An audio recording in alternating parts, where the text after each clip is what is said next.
Hello, and welcome to the Kathleen Spracklin podcast.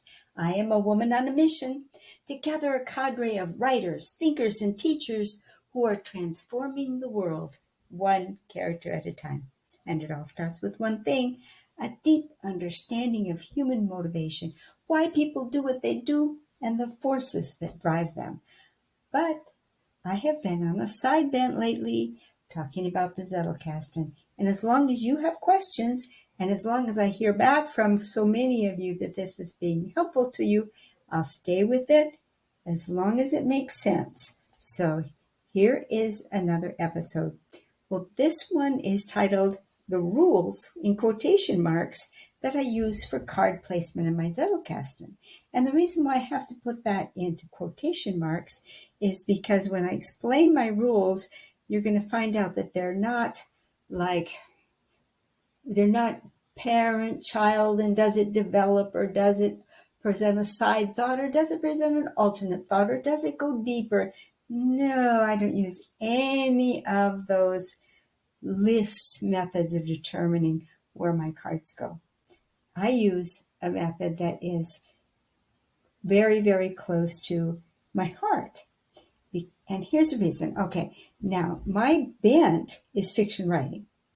And I do keep a Zettelkasten very much for that purpose, because my main area of focus is character traits, which are on a broad spectrum from, I guess you might say, from vice to virtue, or from negative character traits to positive character traits. There are things that drive characters and the character's behavior in a story. So I have a lot of information in my Zettelkasten, but I'm not interested in just pure information.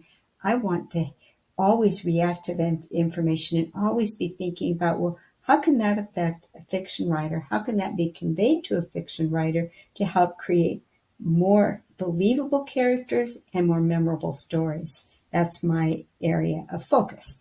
So that being said, because it's a creative pursuit and it's a creative use of the Zettelkasten, I'm not going to be held bound to some kind of a set of developmental rules that maybe would be more appropriate if I were keeping my Zettelkasten for developing a scientific topic or a mathematical topic, or something that was a very cut and dried, more. I don't want to say academic, because creatives can certainly be academic as well, but something where the data dominates, which is a strange thing because my background is in computers and mathematics. So all that being said, it's not as nebulous as this makes it sound, but what I'm developing a system, and I'm working it out here in this podcast with you all, is a system that is so effortless that you don't have to even think about card numbers, and you don't have to have rules in your head, because the whole purpose of a Zettelkasten is to let ideas blossom and flourish, and let ideas that are related to one another and stimulating to one another to be able to be stumbled upon together, to create and generate ideas that expand your mental capacity, and certainly expand your horizons and the numbers of alternatives that you might be thinking about. So for this reason, I reject any set of numbering or any set of rules that takes the focus off the material and puts it onto the system. I can't be diverted that way. I want to have my brain focused on the material that I'm interacting with. We're thinking about how fiction writers can use that material, how I can use that material in my life. And I don't want to be sidetracked into, okay, now was that supposed to be a slash or an A or a B or what? Should a minus number be there, and does it belong there? It doesn't. I don't want to deal with any of that. But I still want all those same results that all those rules are supposed to give you. And coming from a mathematical background, I have developed a system that is mathematically equivalent and doesn't need all those rules. So I'm going to give another example of it. And this time, the reason why I'm coming back to this isn't so much for the number that goes on the card, but for how am I going to place this card. And I chose this one to talk about because it's an unusually difficult one for me to place, because it was in a publication that is off focus for me. Interesting, very interesting, or I wouldn't have bothered to create the card. But it goes in a different direction than most of my stuff. So it was a question of, well, where do I want to place this, and where in my Zettelkasten is it going to generate the most interesting mental activity, and then at some point in time where it might influence my writing or something that I write for others for their writing. So without further ado, let's switch over to the card view and take a look at this card and how I approach placing it. Okay, so here's the card that made me stop and think quite a bit for where I was going to place it. It's a rather interesting question brought up by Stephanie Roy in a newsletter that she and her husband, Ken Caputo, write. And it had a question that she proposed is, instead of constantly being on a path towards constant push for self-development and setting goals and trying to force herself along a growth path, what if she just accepted herself for who she is? And I think it's definitely an interesting question, but it's a very different kind of a thing than what I have in other places in my Zettelkasten. For one thing, being focused on fiction writing, I'm always thinking on a development path for who our characters could be. Because if you have a story where your characters, maybe he could come to that conclusion at the very end that, okay, I pushed and pushed and now I'm really happy to be who I am. But that would not be a thesis for a whole story. I'm happy where I am. Yes, I'm still happy where I am. Chapter 3, still happy where I am. You wouldn't have much of a story there. So trying to attach this into my Zettelkasten in a way and in a place that would be stimulating, I found myself, I could not find anything in the keywords in her proposal or in my tagline that tied in directly. They were, in part because they were very nebulous. But so I had to focus on the whole question of being and becoming. And for me, the real interesting question is this a push, push, push to be, and no wonder you'd want to give it up? Or is it a pull to be, where the question might be a resistance to being pulled on a path towards, even a path towards greatness? Which, of course, if you're going to be writing some kind of a heroic story, that path to greatness is going to have to come into play in your story. So I ended up looking at a broad range of possible places where I could put this card, none of which matched by keyword, by the way. The interesting thing for many of these is that because my taglines are written to bring back the recollection of the entire card, I was able to narrow it down to 2 without a huge amount of effort.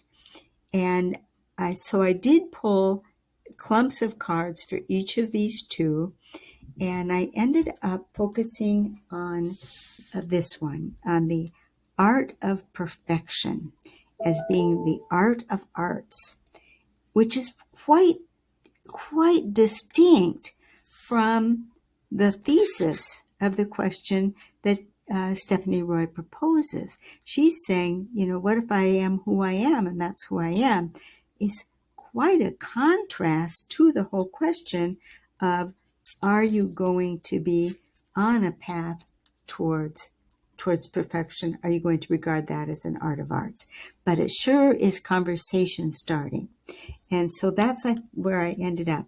Now, what I want to show you a little bit also about how I go about this, when I pull these cards, I don't just go and pull that one card.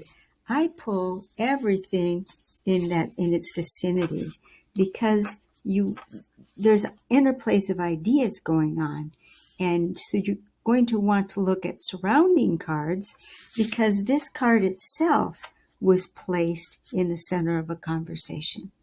So you're going to want to look at the conversation that surrounds this as well to determine where this card feels best going. And the only real rule that I have for card placement is that the new card gets to choose which card it wants to be attached to.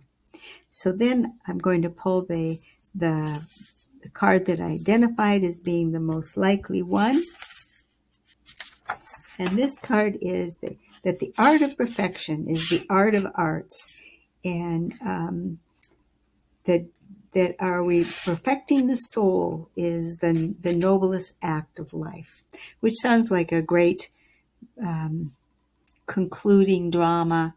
When you summarize the whole novel and the battles have all been fought and everyone is comfortably returning to normal life, that what perfection of the soul was accomplished by the grand story that was in front of you.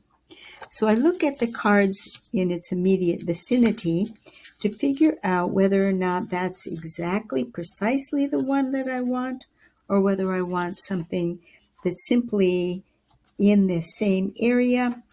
And I was able to find that the next cards over in similarity had more to do with, okay, so you want to be perfect, how are you going to get there? Well, that's more practical in nature, and this one is more philosophical in nature.